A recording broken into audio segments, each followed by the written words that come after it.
Hello students, welcome to my YouTube channel Prayas career institute. Students, तो आज के हम वीडियो में जा रहे हैं जेईई मेंस का क्वेश्चन सॉल्व करने। तो मैंने सोचा कि क्यों नहीं सबसे जो रिसेंटली जेईई मेंस हुआ है वो पेपर आपको सॉल्व करके आपके सामने दिखा दूं कि कितना आसान और कितना ईजी मैथ्स से क्वेश्चन आते हैं।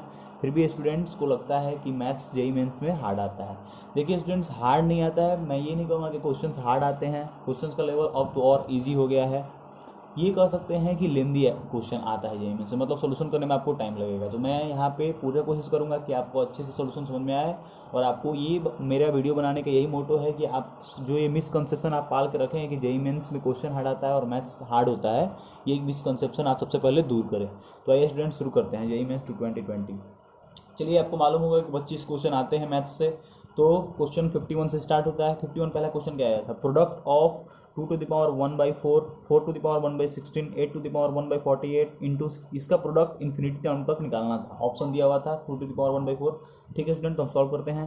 तो ये देखिए 1/4 लिखा हुआ है, ये क्या लिखा हुआ है 4, तो इसको पहले इसका 2 के पावर 2 इंटू 1/16, तो ये 1/8 हो जाएगा। वैसे ही इसको 2 के पावर 3 लिख देना, तो 3 इंटू 1/48, तो 1/16 हो जाएगा ऐसे ही। तो ये क्या लिखा हुआ है स्टूडेंट्स? अब प्रोडक्ट में है तो ये फैक्टर सम में हो जाएगा, तो 1/4 प्लस 1/8 प्लस 1/16, ऐसे ही आगे करोगे तो 1/32 डॉट इन्फिनिटी तक। देखो तो स्टूडेंट्स ऊपर क्या लिखा हुआ है, ये टर्म देखो तो सब दुगना बनता जा रहा है। इसका मतलब कि 1/8 और 1/4 का रेशियो निकाले तो 1/2, वैसे ही 1/16 अपन, इसका मतलब ये क्या है? जीपी है। और जीपी में इन्फिनाइट टर्म का सम क्या होता है स्टूडेंट्स? ए बटा में 1 माइनस आर। तो ए क्या है? पहला टर्म 1/4, आर कितना है? 1/2। इसको जब तुम सॉल्व करोगे तो 1/4 और 1/2, तो ये 1/2 आ जाएगा। 2 to the power 1/2, इसका मतलब √2 आंसर। क्या ये हार्ड क्वेश्चन था? जीपी का बेसिक क्वेश्चन था, एनसीईआरटी बना कर जाओगे तो बना डालोगे। अगला क्वेश्चन देखो स्टूडेंट्स, एफ डैश एक्स दिया हुआ है tan inverse sec x plus tan x minus π/2 से x π/2 में है। एफ ऑफ 0 0 दिया हुआ है, एफ ऑफ 1 तुमको निकालना था। तो स्टूडेंट्स यहाँ पे क्या है तुम्हारा कि हमने ये आपको बताया है कि sec x plus tan x कोई भी tan के साथ देखे तो मेरा इंटीग्रेशन का लेक्चर देखिए, लेक्चर 1 में मैंने ये बताया है कि इसको तुरंत कन्वर्ट कर दीजिए उस फॉर्म में। किस फॉर्म में? तो देखिए आपको हम अभी करके भी दिखा देते हैं। tan इनवर्स देखिए sec x plus tan x solve करेगा तो sec x क्या हो जाएगा? 1/cos x, और ये हो जाएगा sin बाई cos। तो इसको लिख सकते हैं 1 प्लस साइन बटा में cos। अब देखिए tan इनवर्स, इसको क्या लिख सकते हैं? इसको लिख सकते हैं sin x/2 plus cos x/2 का होल स्क्वायर। होल स्क्वायर मतलब क्या होता है? 2 बार लिखना। तो sin x/2 plus cos x/2, ये देखिए cos x है तो इसका फॉर्मूला क्या लिख सकते हैं? cos square x/2 minus sine square x/2, मतलब कि a square minus b square, तो क्या हो जाएगा? cos x प्लस 2 और sin x/2, ये हो जाएगा cos x/2 minus sin x/2, तो ये इससे कैंसिल हो जाएगा स्टूडेंट्स। अब देखिए क्या कीजिए, ऊपर नीचे साइन से डिवाइड कर दीजिए, क्योंकि tan के फॉर्म में करना है। तो ऊपर क्या आ जाएगा? 1 प्लस tan x/2, ये आ जाएगा 1 माइनस tan x/2, और 1 किसका वैल्यू होता है? tan π/4 का। तो tan इनवर्स इसको क्या लिख सकते हैं? tan π/4 प्लस x/2, ये आपको समझ में आ रहा होगा। और tan इनवर्स tan x क्या होता है? x होता है, मतलब किसका आंसर क्या आ गया? π/4 प्लस x/2। ये किसका आंसर आया स्टूडेंट्स? एफ डैश एक्स का, π/4 प्लस x/2। तो एफ एक्स यहाँ से निकल जाएगा, दोनों तरफ इंटीग्रेट कर दो तो ये हो जाएगा π/4 x plus x²/4 plus c। अब देखो एफ ऑफ 0 पे 0 दिया हुआ है, इसका मतलब c का वैल्यू कितना आ गया? 0। क्या निकालना है तुमको? एफ ऑफ 1, इसमें 1 डाल दो, आंसर कितना आ जाएगा? π/4 प्लस 1/4, इसका मतलब कि π/1 प्लस 4। आंसर आप लोग खुद से मैच करा लेंगे कहीं से आंसर डाउनलोड करके, क्योंकि जरूरी नहीं है कि जो भी हम आंसर लिख रहे हैं वो मे भी गलत भी कहीं हो सकता है। तो आंसर आप लोग मैच कराते रहेंगे। तो यहाँ पे कितना हो जाएगा? π/4 और x की जगह कितना निकालना था? 1, 3x²। ठीक है स्टूडेंट्स, केवल तो नहीं किया, तो ऑप्शन कौन सा मैच कर रहा है? π/, ये ऑप्शन मैच कर रहा है। ठीक है, अगला क्वेश्चन क्या है? वैल्यू ऑफ 0 से 2π x sin to the power 8x sin 8x plus cot 8x dx is equal to. अब देखिए, ये जब हम इंटीग्रेशन का जब सेकंड या थर्ड लेक्चर डालेंगे, सेकंड लेक्चर में ही आपको बताएंगे सब्स्टिट्यूशन में। ऐसे ये फर्स्ट लेक्चर में भी आप चर्चा कर चुके हैं कि सब्स्टिट्यूशन में जब कभी भी साइन का पावर इवन और नीचे में साइन प्लस कॉस का पावर इवन दिखे, तो एक प्रॉपर्टी होता है इंटीग्रेशन में कि जब 0 से 2a यहाँ पे एफ एक्स रहेगा, ये किसके बराबर होता है? 0 से 2a एफ ऑफ एक्स जो क्या लिखेंगे? 2a minus x. तो वही काम हम करेंगे। तो ये इंटीग्रल क्या हो जाएगा? 0 से 2π और इस एक से एक्स जो क्या हो जाएगा? 2π माइनस एक्स हो जाएगा, इंटू इसमें 2π से चेंज कराने पर कोई फर्क नहीं पड़ेगा, तो ये तो सेम टू सेम रहेगा। ये भी साइन का पावर 8 और कॉस का पावर 8 यही रहेगा, वही लिखा हुआ है। ठीक है, अब क्या करते हैं? हम दोनों आई को ऐड कर देते हैं। ये एनसीईआरटी में भी क्वेश्चन आपको ऐसा मिल जाएगा। Same to same form change कराना, दो 2y ऐड करोगे तो ये एडिशन का काम इसलिए करते हैं क्योंकि यही x तंग कर रहा है हमको इंटीग्रेशन, इस x को एलिमिनेट करने के लिए। तो जैसे ही करोगे तो निगेटिव वाला ऐड होकर कैंसिल हो जाएगा, बचेगा क्या 2 pi sine to the power 8x upon में नीचे क्या बचेगा sign to the power 8x plus cos to the power 8x, ये आपका बचेगा इंटीग्रल। अब देखिए स्टूडेंट्स, और लिमिट तो वही रहेगा 0 से 2 पाई, और यहाँ से 2 से 2 तुम चाहो तो कैंसिल भी करा सकते हो। अब एक तुम प्रॉपर्टी पढ़े होगे कि अगर यहाँ 0 से 2a है और तुम अगर लिमिट को घटाना चाहते हो तो क्या करो, इसको आगे 2 से मल्टीप्लाई करा दो तो ये अपने आप 0 से a/2 हो जाएगा। ठीक है, ये आप प्रॉपर्टी पढ़े होंगे इंटीग्रेशन में, तो यही हम यहाँ करते हैं। यहाँ हम क्या करेंगे 4 से मल्टीप्लाई करा देंगे तो ये क्या हो जाएगा 0 और ये π/2 हो जाएगा, और ये कितना हो जाएगा students pi sine 8x sine to the power 8x upon में sine to the power 8x plus cos to the power 8x हो जाएगा उसमें। ठीक है, अब ये देखिए जैसे ही हो गया, इसके बाद हम क्या करेंगे, हाँ इधर तो i इज इक्वल टू ये क्या हो जाएगा, अब देखो फिर वही प्रॉपर्टी लगाएंगे, क्या प्रॉपर्टी लगाएंगे, x को हम क्या लिख देंगे π/2 माइनस एक्स, तो यहाँ पे क्या बन जाएगा cos to the power 8x, और दोनों को फिर क्या कर देंगे, ये भी कुछ i बन जाएगा integral cos to the power 8x sin 8x plus cos, दोनों को फिर से ऐड कर देंगे, तो दोनों को ऐड करो तो 2i इज इक्वल टू क्या बच जाएगा स्टूडेंट्स, यहाँ पे 4 पाई और यहाँ पे 0 से π/2, देखो साइन प्लस कॉस ऊपर भी साइन प्लस कॉस ऊपर भी पावर भी सेम, इसका मतलब कि ये 1 आ जाएगा, तो ये हो जाएगा तुम्हारा 4 पाई इंटू π/2, क्योंकि 1 का इंटीग्रेशन x और π/2 ये हो जाएगा तुम्हारा। ठीक है स्टूडेंट्स, तो ये 2, तो i इज इक्वल टू क्या आ जाएगा आंसर π², देखो ऑप्शन में था π², मतलब तुमको 2 बार कौन सा प्रॉपर्टी लगाना था, f अगर जितना लिमिट दिया रहता है उतना x को हम क्या करते हैं रिप्लेस कराते हैं, मतलब कि लिमिट अगर दिया रहेगा 2a तो 2a माइनस एक्स, अगर लिमिट दिया रहेगा a तो a माइनस एक्स, 2 बार ये प्रॉपर्टी लगाना तो आंसर आ जाएगा। अगला क्वेश्चन देखिए, ट्रिग्नोमेट्री का कितना इजी क्वेश्चन आया हुआ है। क्वेश्चन क्या बोल रहा है, cos to the power cube π/8 into cos 3π/8 plus sine cube 3π/8 into sine 3π/8, यही क्वेश्चन है। तो देखिए यहाँ पे क्या लिखा हुआ है, ये cos क्यूब 8, तो cos क्यूब π/8 लिखा हुआ है, इसको ऐसे ही छोड़ दो। ये cos 3 थीटा लिखा हुआ है तो इसको हम तोड़ देंगे उसके फार्मूला पे, तो cos 3 थीटा का फार्मूला आपको याद होगा, कौन सा फार्मूला होता है, 4 cos cube theta minus 3 cos theta, तोड़ दिए। वैसे ही ये क्या लिखा हुआ है, sine cube 3 theta into sine 3 theta का फॉर्मूला आप जानते हैं 3 sine theta minus 4 sine cube theta.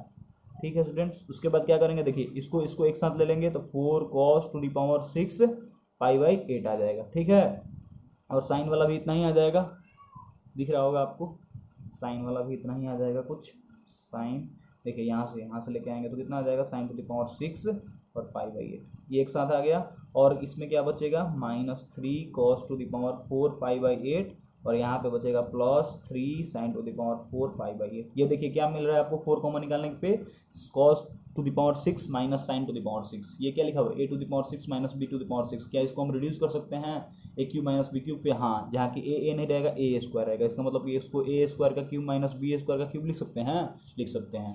तो ऐसे ही लिखेंगे a² का क्यूब माइनस b² का क्यूब, तो वो किस में बदल जाएगा, दोनों में से क्या कॉमन ले लो, 4 कॉमन ले लो, तो यहाँ पे क्या बच जाएगा, AQ माइनस BQ का फॉर्मूला लगा दो, तो AQ माइनस BQ का फॉर्मूला तुमको आता होगा a minus B into a² plus b² plus ab, तो a माइनस बी क्या हो जाएगा cos² π/8 माइनस साइन स्क्वायर π/8, बचेगा क्या यहाँ पे, रिमाइंडर में वही बचेगा a प्लस बी, तो sine square π/8 plus cos square π/8।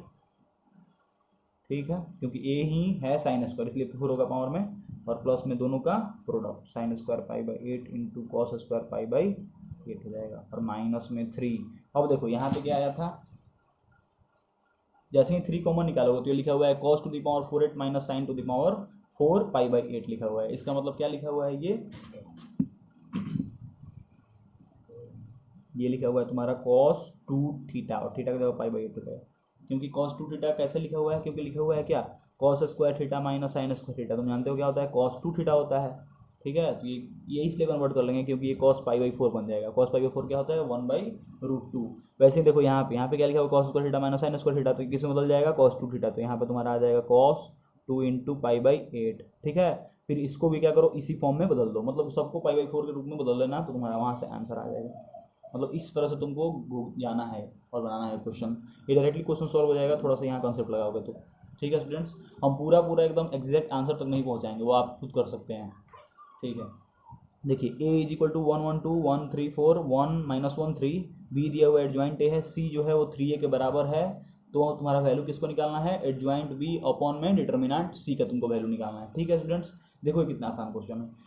इस चीज़ को तुम डायरेक्टली फॉर्मूला तुमको पढ़ाया जाएगा, एनसीईआरटी में भी यहाँ तक पढ़ाया जाता है। देखो बी का एडजॉइंट लेना, दोनों तरफ एडजॉइंट ले लो, दोनों तरफ एडजॉइंट ले लिए भैया, एडजॉइंट ए पहले ही से था और एडजॉइंट एक और लेना पड़ेगा, तो ये तुम्हारा हो जाएगा एडजॉइंट इंटू एडजॉइंट ए। ठीक है, दोनों तरफ क्या लाना है उसका। ये प्रॉपर्टी होता है कि यहाँ पे adjoint B is equal to, ये देखो कहीं भी डबल एडजॉइंट लोगे तो प्रॉपर्टी होता है कि determinant to the power n minus one का होल स्क्वायर, ये आता है प्रॉपर्टी। ठीक है, जहाँ की n क्या होता है, उस डिटर्मिनेंट का ऑर्डर होता है, इस डिटर्मिनेंट का ऑर्डर क्या है 3, तो ये कितना हो जाएगा डिटर्मिनेंट और 3 माइनस वन का होल स्क्वायर, तो डिटर्मिनेंट 8 2 का होल स्क्वायर कितना हो जाएगा 4, और डिटर्मिनेंट a का वैल्यू निकालना तो तुमको सिखा ही दिए हैं, यहाँ से इसका वैल्यू निकाल लोगे। वैल्यू निकालना बहुत आसान है, 1 के लॉन्ग खोल दो तो कितना हो जाएगा 9 माइनस माइनस प्लस 4, मतलब पूरा इसका वैल्यू निकालना। इसका वैल्यू शायद आता है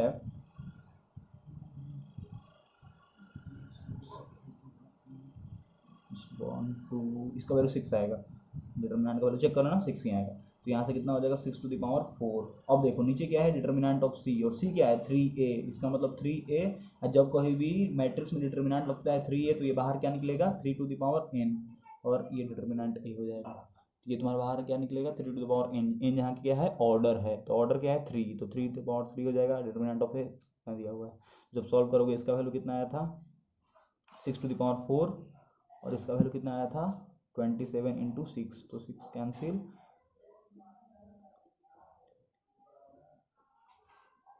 8 आंसर। तो देख लो स्टूडेंट्स 8 ऑप्शन में भी होगा, 8 ऑप्शन में है अभी। इसका 1/2√2 आंसर आया था, 1/2√2। अगला क्वेश्चन देखते हैं। ठीक है, ये क्वेश्चन आपको समझ में आ गया, बहुत ही इजी क्वेश्चन था, डिटर्मिनेंट और मैट्रिक्स चैप्टर का। आप अगर अच्छे लेवल का नोट्स पढ़ के गए हैं, इजीली क्वेश्चन बना के आ जाएगा। देखिए अगला क्वेश्चन क्या है 56 क्वेश्चन, 56 नंबर क्वेश्चन, ये बहुत ही इजी क्वेश्चन कोऑर्डिनेट ज्योमेट्री से पूछ दिया था। कोऑर्डिनेट ज्योमेट्री से क्वेश्चन क्या है, circle touches the Y axis. जैसे ही ये स्टेटमेंट तुम पढ़े तुम खुश हो गए, क्योंकि ये टाइप करके पढ़ाया जाता है कोऑर्डिनेट ज्योमेट्री में। अगर आप नहीं पढ़े हैं तो हमारा वीडियो लेक्चर देख लीजिएगा सर्कल का, उसमें मैं ये चीज़ डील करूंगा कि वाई एक्सिस को जब सर्कल टच करता है तो किस तरह से उसका इक्वेशन लिखा जाता है, और साथ साथ ये भी दे दिया है कि वो एक पॉइंट से पास कर रहा है। सर्कल का कुछ इस तरह से फिगर बना लो, वाई एक्सिस को कहीं टच किया, कहाँ टच किया 0,4 पे टच किया सर्कल का, और साथ साथ ये सर्कल क्या दिया हुआ है 2,0 से। हाँ, तो हम आपको डायरेक्टली पढ़ाएंगे कि फैमिली ऑफ सर्कल जो वाई एक्सिस को टच करता है उसका इक्वेशन क्या होता है। स्टूडेंट्स उसका इक्वेशन होता है x माइनस 0 का होल स्क्वायर, वाई माइनस 4 का होल स्क्वायर, क्योंकि टच कर रहा है तो यहाँ पे ये, ठीक है, plus lambda X equal to 0। तो ये इस तरह सर्कल का इक्वेशन होगा जो सर्कल 0,4 पे क्या कर रहा होगा टच कर रहा होगा, इसका मतलब कि वाई एक्सिस उसके लिए क्या होगा टेंजेंट होगा। ठीक है स्टूडेंट्स, ये आपको समझ में आ गया। अब देखिए हम लोग क्या करेंगे, अब यहाँ पे पॉइंट दिया हुआ है कि 2,0 इससे पास कर रहा है, तो यहाँ से तुम लेमडा का वैल्यू निकाल लोगे, लेमडा का वैल्यू निकाल लोगे तो सर्कल का इक्वेशन ही तुमको मालूम चल जाएगा, X square plus Y square, इसको सॉल्व करना तो ये कितना हो जाएगा प्लस 16 माइनस 8y हो जाएगा Y square plus 16 minus 8y plus lambda का वैल्यू 10x था, तो यहाँ सॉल्व करोगे तो ये आ जाएगा X square plus Y square minus 10x। ठीक है, लेमडा का वैल्यू -10 आता है। ठीक है, तो -10x minus 8y plus 16 equal to 0, ये आ गया स्टूडेंट्स। तो सर्कल की क्वेश्चन हो गया, तो तुम्हारा सेंटर क्या होता है -g माइनस f, ये क्या दिया रहता है 2gx दिया रहता है, कितना -10x, तो x कैंसिल, g इक्वल टू कितना आ जाएगा -5, तो माइनस कितना हो जाएगा, तो यहाँ 5,4 तुम्हारा सेंटर आ गया। जैसे ही सेंटर तुमको मालूम चल गया, कह रहा है कि which of the following is not और टेंजेंट टू द सर्कल, कौन टेंजेंट नहीं है सर्कल से, तो टेंजेंट सर्कल से नहीं है, इसका मतलब क्या, उस लाइन के इक्वेशन में पॉइंट पुट करो और उसका क्या कर लो परपेंडिकुलर दूरी निकाल लो, तो बारी बारी सब में पुट कर लो। जैसे पहला में पुट करके देख रहे हैं 4x माइनस 3y प्लस 17, चलो 5,4 पुट कर रहे हैं तो कितना आ जाएगा 20 माइनस 12 प्लस 17 अपॉन में स्क्वायर रूट ऑफ 16 प्लस 9, तो ये हो जाएगा कितना 37 125 25 फोन में 5, तो ये हो जाएगा 5, ये 5 तो आ रहा है, क्या इसका रेडियस भी 5 आ रहा है। रेडियस कैसे निकालते हैं सर्कल का, तो square root of G square plus F square minus C करके देख लेना, ये भी 5 आता है, तो ये तो करेगा, ये भी करेगा, ये भी करेगा, ये नहीं करता है, आप लोग चेक करेंगे ये नहीं करता है, तो यही आंसर हो जाएगा। ठीक है स्टूडेंट्स, ये बहुत ही बेसिक क्वेश्चन सर्कल चैप्टर से आया हुआ था। अगला देख लीजिए, क्वेश्चन है 57 क्वेश्चन, 57 नंबर क्वेश्चन, ये एओडी से क्वेश्चन। एओडी क्वेश्चन बहुत ईजी होता है, लैंग्वेज बेस्ड होता है। पढ़ते हैं, spherical iron ball of 10 centimetre radius, हमने रेडियस को लिख लिया 10 दिया हुआ है, is coated with a thick layer, एक लेयर भी है जो कि यूनिफॉर्म थिकनेस का है, जो कि मेल्ट करता है एट द रेट ऑफ इतना। इसका मतलब कि देखो वॉल्यूम का रेट दिया हुआ है, तो सबसे पहले तुम आंख मूंद के क्या लिख लोगे, 50 सेंटीमीटर क्यूब पर मिनट। ये सब एओडी क्वेश्चन बनाने का तरीका होता है, जो जो दिया है वो लिखते जाओ। When the thickness is 5 centimetre, अगर जब थिकनेस 5 होगा तो किस रेट पे थिकनेस डिक्रीज करेगी, ये तुमको निकालना है।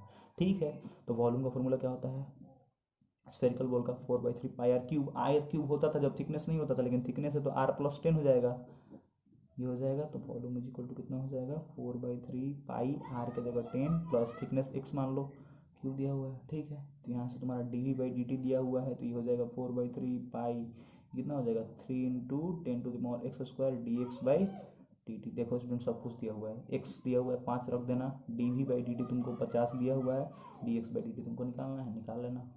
कितना आता है 1/18 पे आंसर आता है। क्या नहीं सॉल्व कर लोगे, बताओ। इससे भी इजी क्वेश्चन आएगा क्या यार, एनसीईआरटी में क्वेश्चन दिया हुआ है, एनसीईआरटी लेवल का क्वेश्चन पूछा हुआ है। ये क्वेश्चन देखो, देखिए स्टूडेंट्स, ये क्वेश्चन बहुत ही इजी है और बहुत ही इंपॉर्टेंट है, क्योंकि आपको बहुत कम मास्टर ऐसे मिलेंगे जो मैथमेटिकल रीजनिंग चैप्टर पढ़ाएंगे, और मैथमेटिकल रीजनिंग से जेईई मेंस में हर साल क्वेश्चन आता है, क्योंकि वो सिलेबस में है।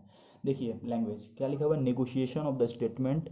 इस स्टेटमेंट का तुमको निगेशन निकालना है। ठीक है, निगेशन एक टर्म है, मैथमेटिकल रीजनिंग में टर्म है, वो एक एक्सप्रेशन का फाइंड किया जाता है। किसका निकालना है, √5 जो है वो एक इंटीजर है और 5 इज ए इरेशनल नंबर, इसका निगेशन निकालना है। तो हम मान लेंगे कि ये पी स्टेटमेंट है, ये क्यू स्टेटमेंट है। तो स्टेटमेंट और में दिया हुआ है, तो और का मतलब क्या होता है, और का सिंबल जहाँ तक आप जानते होंगे ये होता है।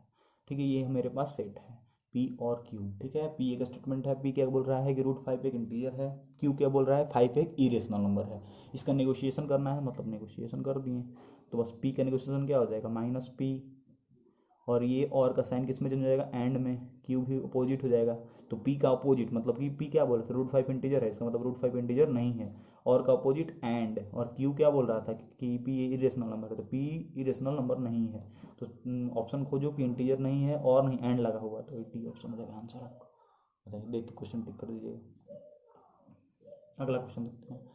ये इंटीग्रेशन का काफ़ी अच्छा क्वेश्चन है। अच्छा क्वेश्चन इसलिए है क्योंकि नीचे में लीनियर फैक्टर दिया हुआ है, और साथ साथ जो फैक्टर का पावर दिया हुआ है वो इस तरह से दिया हुआ है कि वो आपको डायरेक्टली देखने पे मालूम नहीं चलेगा कि कौन सा फैक्टर लें और कौन सा फैक्टर नहीं लें। लेकिन एक बात आपको मालूम चल रही है, 8/7 है, 6/7 है। तो सबसे पहले तो आप जो भी कॉमन फैक्टर है वो कॉमन ले लीजिए। तो इसे क्या करेंगे, dx/x⁴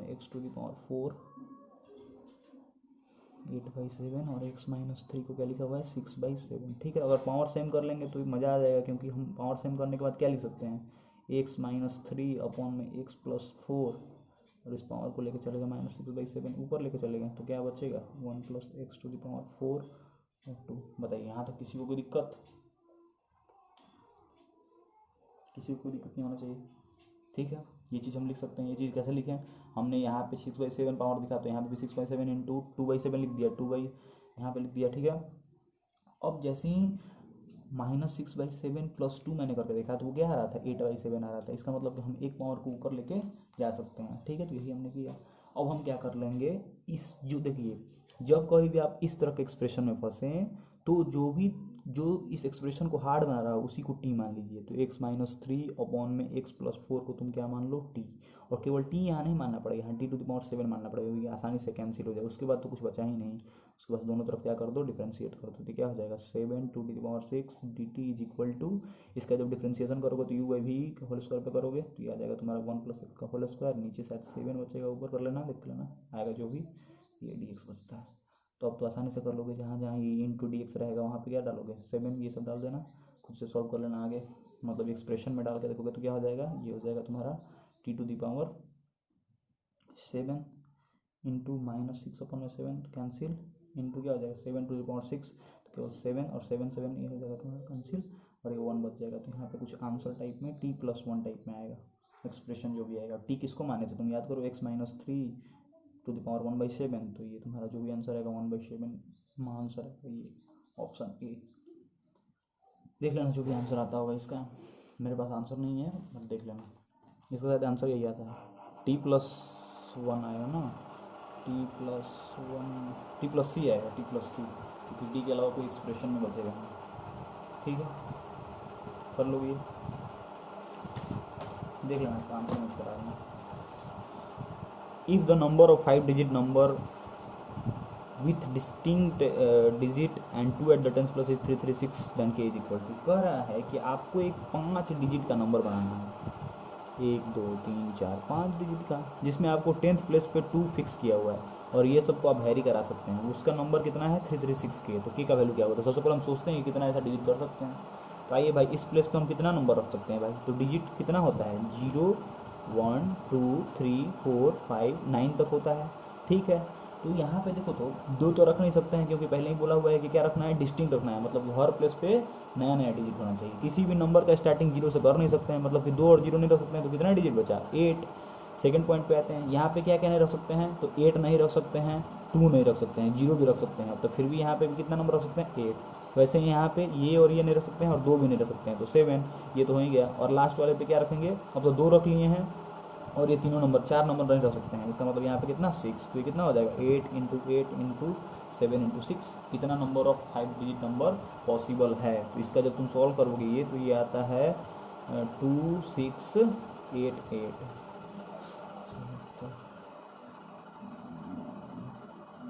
हाँ इतना ही आएगा, इज इक्वल टू 336 के का वैल्यू तुम्हारा के का जाएगा।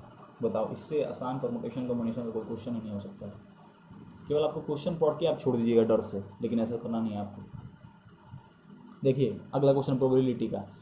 इन a box there are 20 card, out of 10 card are labelled as A and remaining 10 card labelled. कह रहा है कि एक बॉक्स में 20 कार्ड है जिसमें 10 को ए माना गया है, 10 को बी। कार्ड को ड्रॉन करना है at random, one after the other, एक के बाद दूसरा आपको निकालना है रिप्लेसमेंट के साथ। आप रिप्लेसमेंट में कर सकते हैं जब तक कि सेकंड ए कार्ड आपको नहीं मिल जाए, तब तक आपको रिप्लेस करना, जब तक कि जैसे ए कार्ड निकालें तो फिर सेकंड ए हमको मिल गया। कभी कभी मान लो पहले बी मिल गया तो फिर लगता है तो ए मिल जाएगा। और एक कंडीशन क्या दिया हुआ है, तो प्रोबेबिलिटी निकालना है कि जो सेकंड कार्ड ए होगा वो appear before the third B card, ठीक है, मतलब तीसरा बी से आने से पहले ही सेकंड आ जाना चाहिए। तो आइए सोचते हैं क्या क्या पॉसिबिलिटी हो सकता है। हमको क्या क्या कार्ड निकालना है, ए और बी दो ही कार्ड है हमारे पास, ठीक है। तो या तो हम पहली बार ए निकाले, दूसरी बार भी ए निकल गया, अब मज़ा आ गया, दोनों मिल गया ये। दूसरी बार में क्या हुआ, पहली बार तो ए निकला है लेकिन फिर बी में निकल गया, तो फिर से ए मिल गया हमको, मज़ा आ गया। पहली बार में क्या हुआ, बी ही मिल गया, लगातार 2 ए मिल गया, इसमें भी मज़ा आ गया। अब क्या हुआ कि पहली बार में ए मिला, फिर बी मिल गया, फिर बी मिल गया, तो फिर से तो ए मिल सकता है, क्योंकि अब की बार बी आ गया तो दिक्कत हो जाएगी, क्योंकि कोई भी तीसरा बी आने से पहले दूसरा ए मिलना चाहिए, ये कंडीशन बोल रहा है। अब अगला क्या पॉसिबिलिटी था, शुरू में ही 2 बी मिल गया और बाद में 2 ए मिल गया। अगला क्या हो सकता है, पहला बी मिला, दूसरा ए मिला, फिर क्या होगा, फिर बी मिला, फिर ए मिला। इससे ज़्यादा पॉसिबिलिटी हो सकता है क्या, नहीं। इसका प्रोबेबिलिटी कितना हो जाएगा, तो एक का प्रोबेबिलिटी ए निकालने की प्रोबेबिलिटी 1/2, ये भी इसका प्रोबेबिलिटी 1/2, दोनों का प्रोबेबिलिटी 1/4। वैसे इसका कितना हो जाएगा 1/8, इसका कितना हो जाएगा 1/8, इसका 1/16, इसका 1/16, इसका 1/16। इसको सॉल्व कर लेना, 16 एलसीएम ले लेना, ये 4 आ जाएगा, 2 2 और 3, तो 4 3 7 to 9 11 अपॉन में 16, क्या ऑप्शन में है, जी हाँ दोस्तों ऑप्शन में। बताइए कि हार्ड क्वेश्चन आया था जेईई मेंस में, बिल्कुल नहीं।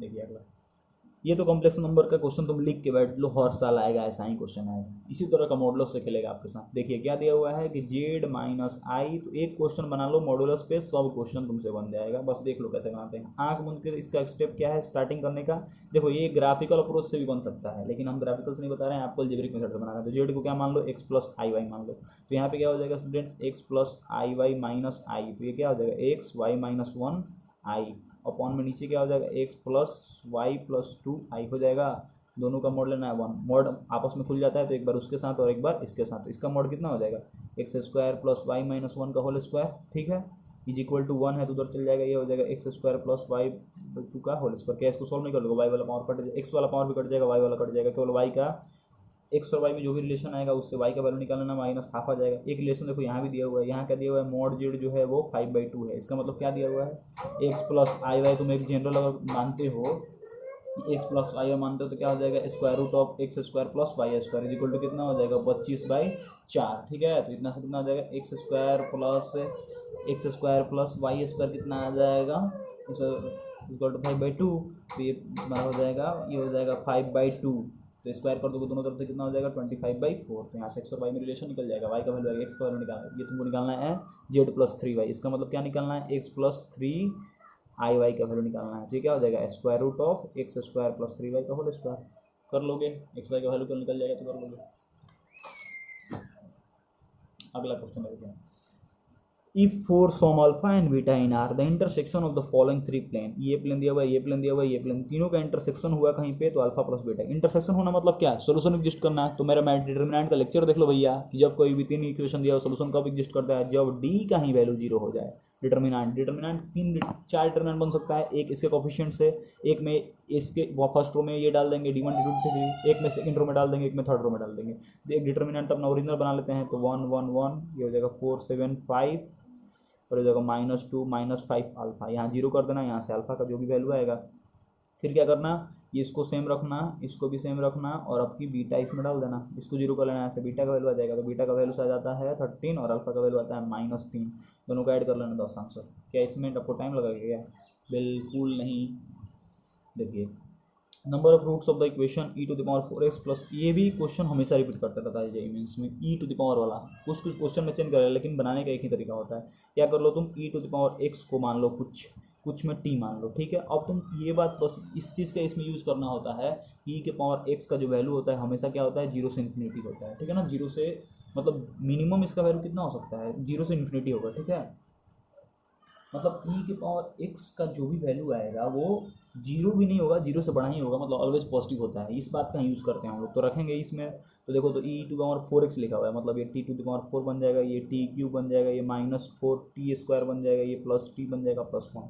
इसमें सबसे बढ़िया बात क्या होता है, इसमें तुम t से डिवाइड भी कर सकते हो, क्योंकि क्या है t पॉजिटिव हम जानते हैं, इसलिए तुम डिवाइड कर लो। तो जितना में तुमको रिड्यूस करना कर लो, तो इसको कितना में रिड्यूस कर लोगे, क्वाड्रेटिक में, क्योंकि क्वाड्रेटिक का तुमको सॉल्व करने आता है। तो 2 से डिवाइड कर दो, तो हो जाएगा t² प्लस t -4, ये हो जाएगा 1/t, ये हो जाएगा 1/t² इक्वल टू 0।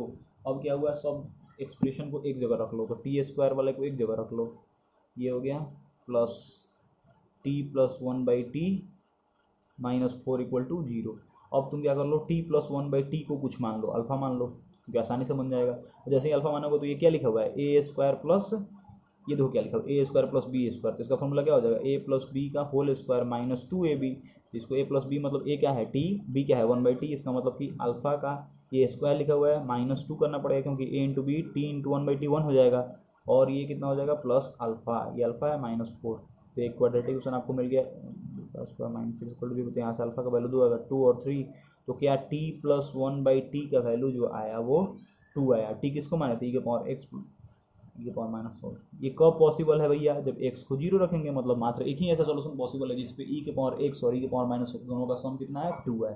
तो इसलिए real solution, number of real root कितना हो जाएगा, 1। ठीक है, आया आपको समझ में।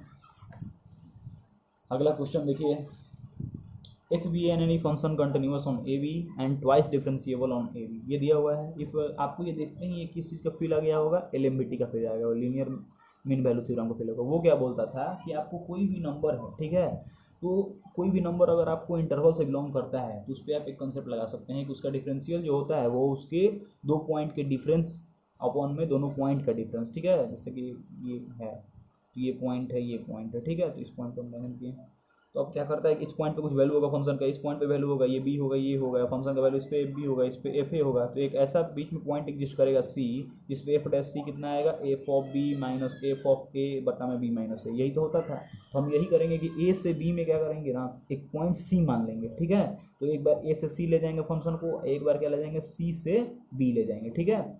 और जब ए से बी ले जाएंगे तो अल्फा एक नंबर मान लेंगे जो ए से सी में बिलोंग करता होगा, और इसमें एक बीटा मान लेंगे जो सी से बी में बिलोंग करता होगा। अब आइए हम करते हैं इस क्वेश्चन को। देखिए कह रहा है कि और ट्वाइस डिफरेंशिएबल है फंक्शन, और साथ साथ ये भी दिया हुआ है कि एफ डैश एक्स पॉजिटिव है और एफ डबल डैश नेगेटिव है। F double dash x negative है, इसका कहने का मतलब क्या हुआ कि जो तुम्हारा एफ डैश एक्स है वो कौन सा फंक्शन है, डिक्रीजिंग फंक्शन है। और फंक्शन का फर्स्ट डेरिवेटिव पॉजिटिव देने का मतलब क्या है, फंक्शन खुद क्या है, इंक्रीजिंग है। फंक्शन का डेरिवेटिव डिक्रीजिंग है, फंक्शन खुद इंक्रीजिंग है। तो हम यहाँ से एफ डैश अल्फा का वैल्यू क्या निकालेंगे, तो सी से ए में लगाए हैं, तो F of C minus F of A upon में सी माइनस ए। वैसे ही एफ डैश बीटा कितना निकालेंगे, ये हो जाएगा F of B minus F of C upon में बी माइनस सी। देखो तो यही कुछ लाना था, F of C minus A upon में F of B minus C. इसी के बारे में हमको कमेंट करना था। इसका मतलब कि अगर हमको मालूम चल जाएगा कि ये दोनों में से कौन बड़ा है तो इसका वैल्यू मालूम चल जाएगा। तो अब देखो चूंकि दिया हुआ है कि फंक्शन जो है वो क्या है, एफ डबल डैश निगेटिव है, इसका मतलब कि जो फंक्शन का डेरिवेटिव वो क्या है, वो डिक्रीजिंग है। इसका मतलब कि फंक्शन का डेरिवेटिव डिक्रीजिंग है, इसका मतलब कि एफ डैश अल्फा का जो वैल्यू होगा वो एफ डैश बीटा से पक्का बड़ा होगा, क्योंकि बीटा बाद में आ रहा है और इंटरवल में आगे है। इसका मतलब एफ डैश अल्फा का वैल्यू बड़ा है और एफ डैश अल्फा वाला क्या है, ऊपर है, इसका मतलब पक्का क्या होगा, ग्रेटर होगा। किससे ग्रेटर होगा भाई, तो जो भी एक्सप्रेशन इन दोनों को डिवाइड करने से आएगा, तो इन दोनों को डिवाइड में ये ऊपर रखना है तो ऊपर बी माइनस सी चल जाएगा। इसका मतलब कि option B will the answer, greater than B minus C upon में सी माइनस सी। ठीक है, greater than B minus C upon में सी माइनस सी। ये क्वेश्चन देखो, बस केवल क्वेश्चन फंक्शन को लंबा सा लिख दिया, क्वेश्चन बच्चे छोड़ के आ गए, नहीं ऐसा नहीं करना है। इफ फॉर और real triplet A B C F X दिया हुआ है A plus B plus C X square, 0 से 1 में इंटीग्रेशन एफ एक्स का निकालना है। देखो तो और 0 से 1, तो सबसे पहले तुम एफ ऑफ 0 निकालो, जो पूछा वो निकालो, तो ये कितना हो जाएगा ए, एफ ऑफ 1 निकालो, ये कितना हो जाएगा ए प्लस बी प्लस सी। एक बार इसका इंटीग्रेशन निकाल लो, इंटीग्रेशन कितना हो जाएगा A plus B X square by 2 plus C X cube upon में 3, यहाँ पे डाल दो 0, तो 0 डालोगे तो ए बचेगा, एक बार 1 डाल दो तो यहाँ 1 पे कितना बच जाएगा ए प्लस बी बाई 2 और सी बाई 3। अब तुम चेक कर लो कि 0 से 1 में जो इसका इंटीग्रेशन आ रहा है वो किसके बराबर है, ऑप्शन से चेक कर लो। ठीक है स्टूडेंट, तो ऑप्शन से चेक करोगे तो सी ऑप्शन आंसर आएगा। बहुत ईजी क्वेश्चन, बहुत क्वेश्चन ऐसा है जो ऑप्शन से चेक करके आप आंसर डायरेक्टली टिक कर सकते हैं बिना सॉल्व किए। इसमें देखो ये बहुत इंस्टैटिक का शानदार सवाल है, ये इस बात को, इस सवाल बनाने के बाद आपको ये बात मालूम चल जाएगा कि जो मीन होता है वो इस एक्स के चेंज कराने पे उस पर डिपेंड करता है, लेकिन वेरियस जो होता है वो इंडिपेंडेंट होता है नंबर ऑफ ऑब्जर्वेशन पे। आप ऑब्जर्वेशन x1 का निकालिए चाहे x1 - 3 का निकालिए, वेरियंस को कोई प्रभाव नहीं पड़ेगा, लेकिन मीन पे प्रभाव पड़ जाता है। तो देखिए यहाँ से आपको सिग्मा दिया हुआ है, तो क्या मीन नहीं निकाल लीजिएगा, तो मीन कितना आ जाएगा, मीन ऑफ xi - 5, तो मीन का फॉर्मूला होता है sigma i equal to 1 to 20 xi upon में 5 1 to 10 इक्वल टू 10 दिया हुआ है, अपॉन में क्या हो जाएगा n, तो 10 अपॉन में 10 कितना आ जाएगा, इसका 10 दिया हुआ है। ठीक है स्टूडेंट्स, तो यहाँ पे कितना आ जाएगा 10 अपॉन में 10 1 आ जाएगा। ठीक है, लेकिन मीन किसका निकला, -5 का निकला, लेकिन मीन तुमको किसका निकालना था, x1 - 3 का, xi - 3 का। क्या करेंगे इसमें 2 ऐड कर देंगे तो 1 + 2, तो 3 आंसर आ गया इसका। वेरिएंस कैसे निकालेंगे, तो वेरिएंस जो आएगा वही आंसर हो जाएगा। तो वेरिएंस कैसे निकालते हैं, तो sigma xi - 5 whole square upon में n minus sigma xi upon -5 upon में n, तो ये कितना हो जाएगा 40 अपॉन में 10, तो 4 और माइनस ये कितना आएगा 1 to 3। तो वेरिएंस में कोई चेंज नहीं करेंगे क्योंकि वेरिएंस इंडिपेंडेंट होता है, नंबर ऑफ ऑब्जर्वेशन में कितना चेंज करा रहा है शिफ्ट से उस पर इंडिपेंडेंट होता है, लेकिन मीन डिपेंड करता है, इसलिए इसमें ऐड कर देंगे लास्ट में, तो 3,3 ऑर्डर पे क्या हो जाएगा, आंसर हो जाएगा। ठीक है, तो ये वेरिएंस का फॉर्मूला आपको याद होना चाहिए, सिग्मा xi का स्क्वायर अपॉन में n माइनस सिग्मा, मतलब मीन को माइनस कर देते हैं। ठीक है, अब देखिए ये क्वेश्चन फिर से आपका इलिप्स से कोऑर्डिनेट ज्योमेट्री से, E1 और E2 इसेंट्रिसिटी दिया हुआ है इलिप्स का और हाइपरबोला का। तो इसेंट्रिसिटी दिया हुआ है किसका, इसका इलिप्स का। तो इलिप्स के इसेंट्रिसिटी का फॉर्मूला क्या होता है, E = √1 - b स्क्वायर अपॉन में a स्क्वायर, तो 4 अपॉन में 18, तो यहाँ से वैल्यू कितना आ गया √7 अपॉन में 3। वैसे ही E2 हाइपरबोला का इलिप्स का इसेंट्रिसिटी का फॉर्मूला होता है 1 अपॉन में b स्क्वायर अपॉन में a स्क्वायर, यहाँ से भी जब सॉल्व करोगे तो आ जाएगा √13 अपॉन में 3। E1 E2 निकल गया, तो क्या की का वैल्यू नहीं निकल जाएगा, इसमें E1 E2 डाल देना, क्योंकि दिया हुआ है कि इसका सोल्यूशन है, जो इलिप्स लाइव भी कर रहा है, पॉइंट है, तो सोल्यूशन आ जाएगा तुम्हारा, जो भी सोल्यूशन आएगा वो देख लेना। ठीक है, कर लोगे, केवल बात सबको इसेंट्रिसिटी का फॉर्मूला याद होना चाहिए, फॉर्मूला बेस्ड क्वेश्चन। देखो 69 क्वेश्चन, ये क्वेश्चन बहुत लंबा दिखेगा आपको, लेकिन क्वेश्चन 1 मिनट का है। देखो C be the centroid of triangle with vertices इतना इतना, सी दे दिया सेंट्रॉइड, तो हम सबसे पहले सेंट्रॉइड कैसे निकलते हैं, x1 + x2 / 3 y1 + y2 / 3, तो 3 4 6 अपॉन में 3, तो 2 3 - 2 6 2 अपॉन 2, क्या निकल गया, सेंट्रॉइड निकल गया। ठीक है भैया, सेंट्रॉइड निकल गया। पी एक ऐसा पॉइंट है जो इन दोनों के इंटरसेक्शन से आया है, तो इन दोनों का इंटरसेक्शन सॉल्व करने में तुमको टाइम लगेगा क्या, दो लीनियर इक्वेशन सॉल्व नहीं कर लोगे, x + 3y - 1 = 0, और एक दिया हुआ है 3x - y + 1 = 2, 3 से मल्टीप्लाई करा के सॉल्व कर लो, तो 3x हो जाएगा, 9 हो जाएगा, -3 हो जाएगा, इससे कैंसिल, यहाँ से तुम्हारा x का वैल्यू आ जाएगा -1/5, तो y का वैल्यू कितना आ जाएगा 2/5। अब ये मालूम है तो कह रहा है कि एक लाइन जो सी और पी से पास कर रहा है, अरे भैया y2 - y1 अपॉन में x2 - x1 equal to y - y1 upon में x - x1, लिख लो लाइन का इक्वेशन। ठीक है, वो भी नहीं करने का मन है तो जो एक लाइन का तुम्हारा एक्सप्रेशन आया उसमें किसी पॉइंट को आपका किस पॉइंट से वो पास करेगा, तो जो y और x में रिलेशन आएगा उसमें पॉइंट रख के चेक कर लेना कि कौन से पॉइंट से पास कर रहा है, इससे आसान क्या क्वेश्चन पूछेगा। ये देखिए क्वेश्चन, f(x) इक्वल टू दिया हुआ है कि x नेगेटिव पे एक्सप्रेशन है, x 0 पे एक्सप्रेशन है, x पॉजिटिव पे एक्सप्रेशन है। इस एक्सप्रेशन को देखो, जिस कंटिन्यूअस है फंक्शन दिया हुआ है, तो a + 2b का तुमको वैल्यू निकालेंगे। कंटिन्यूअस है इसका मतलब कि सब पे जो वैल्यू आ रहा होगा वो लिमिटिंग वैल्यू, जो मतलब कि LHL जो आ रहा होगा वो RHL के बराबर, और फंक्शन की वैल्यू भी उस पॉइंट पे बराबर आ रहा होगा, यही बोलेगा, यही होता है। ठीक है स्टूडेंट्स, कंटिन्यूअस है, तो आइए हम सॉल्व करते हैं। जैसे ही तुम सॉल्व करने बैठोगे तो क्या होगा, इसको देखो, sin a + 2x अपॉन में x प्लस sin x/x, और लिमिटिंग क्या है एक्स टेंड टू जीरो पे। तो देखो तो a+2x, तो a+2 के नीचे कमी है तो a+2 से नीचे डिवाइड कर दो, a+2 से इंटू कर दो।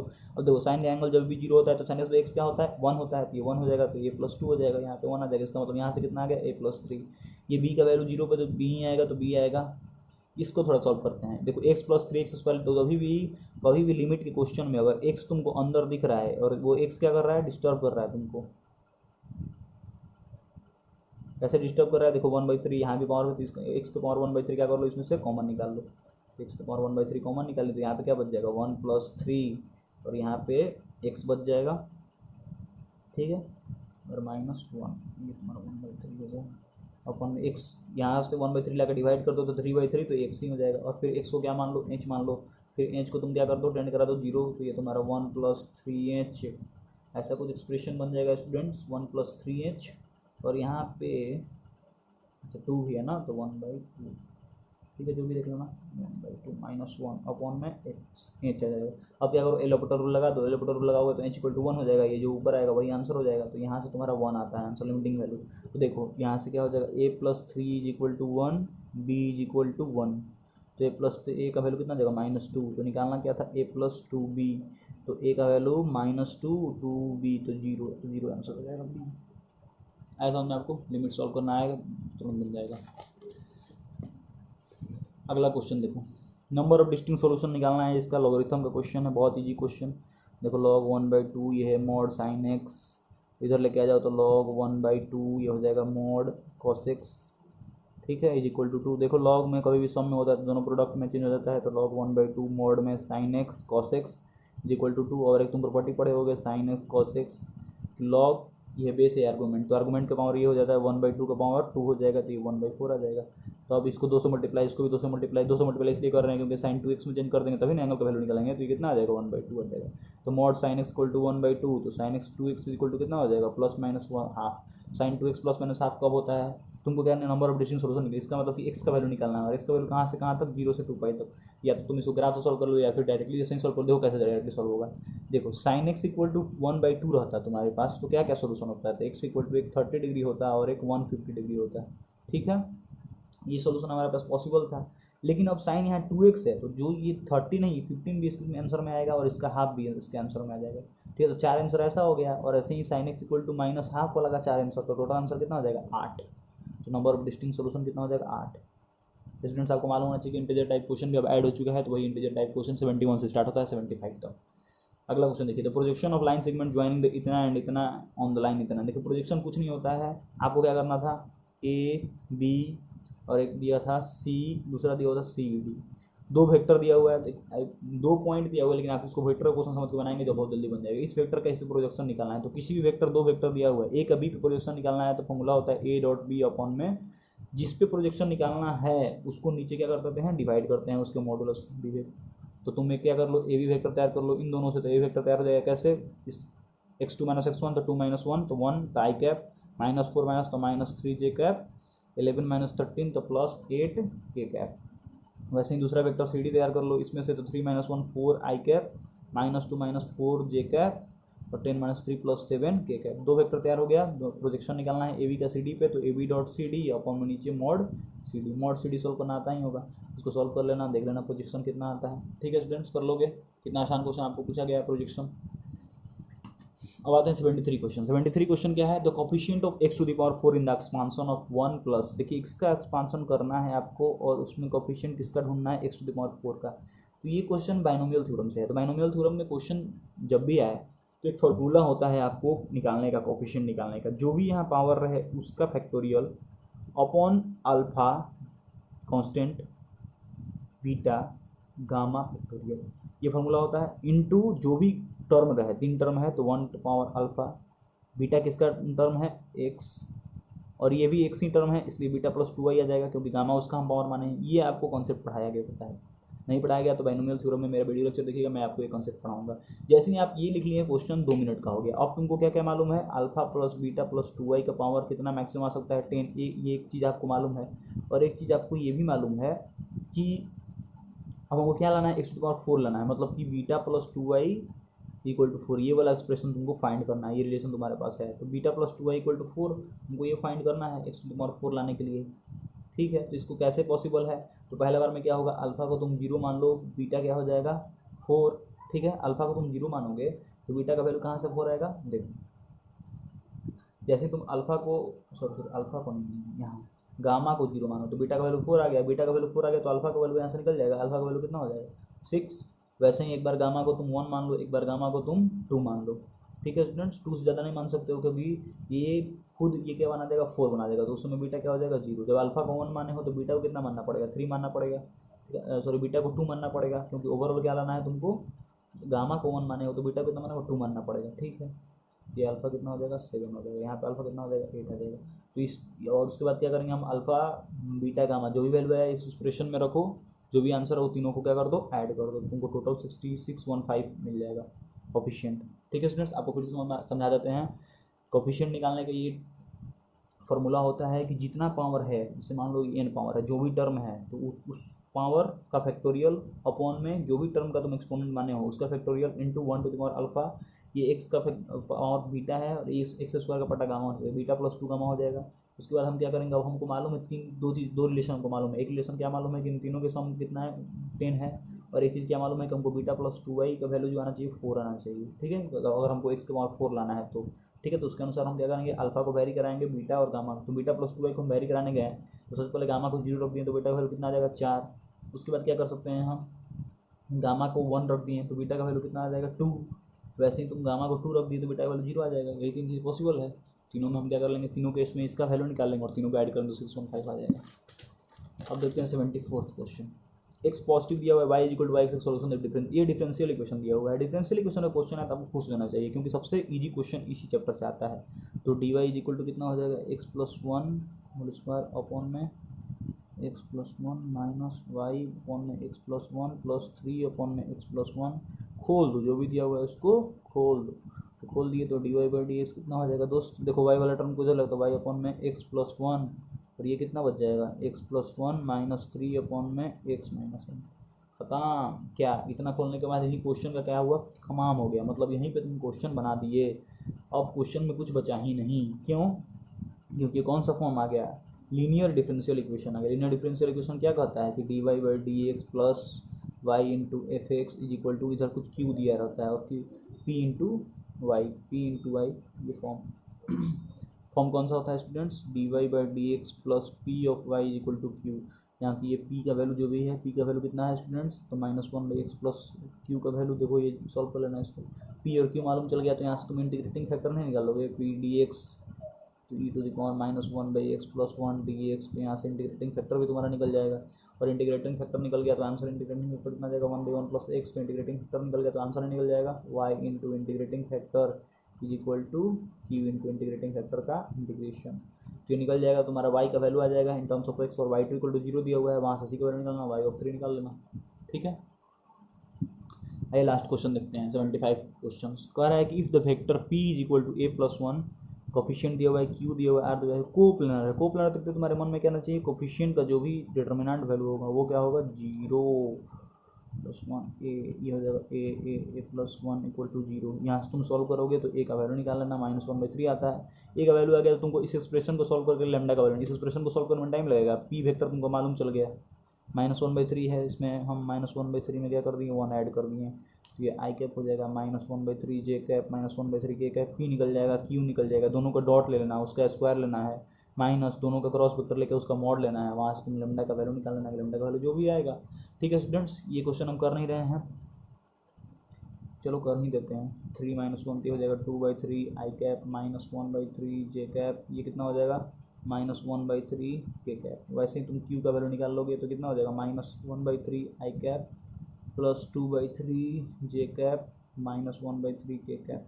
ये आर का वैल्यू कितना आ जाएगा 1/3 आई कैप -1/3 जे कैप प्लस 2/3 के कैप। बस इसका डॉट लेना है, पी डॉट क्यू कितना आ जाएगा, ये अब आगे नहीं करेंगे स्टूडेंट्स, ये आप खुद से कर सकते हैं, 2/9 -2/9 प्लस 1/9, तो कितना हो जाएगा -4/9 प्लस 1/9 -3/9, मतलब ये -1/9 आ जाएगा, उसका स्क्वायर करना है। वैसे ही आप क्रॉस ले लेंगे, क्रॉस लेने तो आपको आना ही होगा आई जे के पी, किससे क्रॉस लेना है आर और क्यू का, तो पहले आर का कोफिशिएंट लिख लेना, फिर यहाँ पे लिख लेना, इसका सॉल्व कर लेना, फिर उसका मॉडुलस कर लेना, तो आपको क्रॉस लेना तो आपको आता ही होगा आई जे के और आर क्रॉस लेना है, तो आर और क्यू को क्रॉस लेना है तो पहले आर वाला एलिमेंट फिर क्यू वाला एलिमेंट जो भी आएगा उसका मॉडुलस लेना।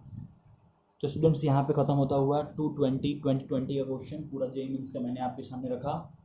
नेक्स्ट वीडियो में मैं ऐसे ही जेईई मेंस का फिर से कोई ईयर का क्वेश्चन लूँगा, आपकी बार जेईई एडवांस का क्वेश्चन लेंगे, वैसे ही क्वेश्चन आपको नेक्स्ट वीडियोस में अपलोड करते रहेंगे स्टूडेंट्स, और उम्मीद है कि अब नेक्स्ट चैप्टर भी तुरंत स्टार्ट करेंगे। सो थैंक यू स्टूडेंट्स, हमारे चैनल को सब्सक्राइब करें, लाइक करें और ज़्यादा से ज़्यादा शेयर करें। मिलते हैं फिर नेक्स्ट वीडियो में।